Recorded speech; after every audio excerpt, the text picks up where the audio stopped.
record keeping of what you're supposed to maintain in your facility and make available for the department or the third-party inspector. This is what you're required to have. And we sort of, the state does not do a very good job on separating the different type of tanks, because obviously if you're dispensing fuel, you have 2 dispensers and so forth, or you have a small generator which barely gets used. They don't necessarily break it down and say this is exactly what you have to keep for records, and this is what you have to keep for records in this scenario. So, but we try to interpret the best we can. In the event that you have a dispensing fuel, before that I want to say that in the inventory control, a lot of people have asked me, do I have to do daily inventory of the system? And unfortunately, the way that regulation is written, it says that any tank, or all tanks except for emergency generator and consumptive use, should maintain daily inventory.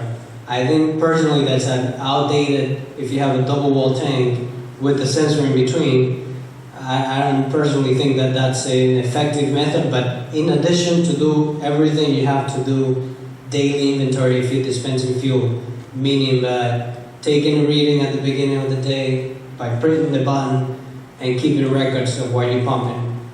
Most of the system that we put in, you can actually tell in the computer whether it's a TopCat or electronically. You should be able to get your totals from your computer and get your totals from the meter root, so you probably wouldn't physically have to go to the system, but you're supposed to do reconciliation of fuel, and that's based on regulations that are listed on 527 CMR 5.6, and that's not covered within this program, although it's pretty important to know if you are the operator of a tank. And one of the things you have to do is reconcile your fuel consumption. That's something that's important to know. But if you go to all the reference material that the DEP use, that is not, that I can remember, that's not one of the documents that's out there. But if you do have, in this scenario, let's say you have a dispensing fuel, the operator must prepare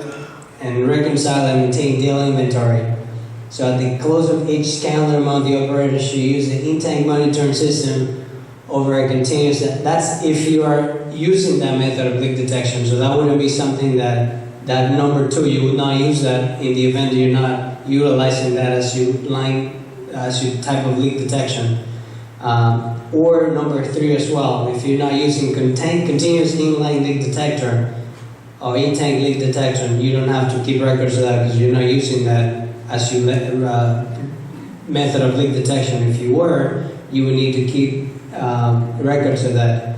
What you do have to keep monthly is test for water. Some people ask me, how do I do that? There are 2 methods of doing that. One of them is if you have your ATG system and it's somewhat within the last few years was installed, you would have a float at the bottom of that tank, at the bottom of the probe, that will float only in water, and that would be printing that button. That would be your testing for water. If you have more than half an inch of water in the tank, it should be removed. If you have a gain of water, and those are the different in measurements of half inch and 1 inch. If you have more than 1 inch of water that makes it into the tank within a 24-hour period, then that will be considered an abnormal gain of water. So what's that? I guess it's suspected for some condensation and some water to get in, but when you have more than 1 inch within 24 hours, should be removed immediately, and that would be considered an abnormal gain of water in the tank.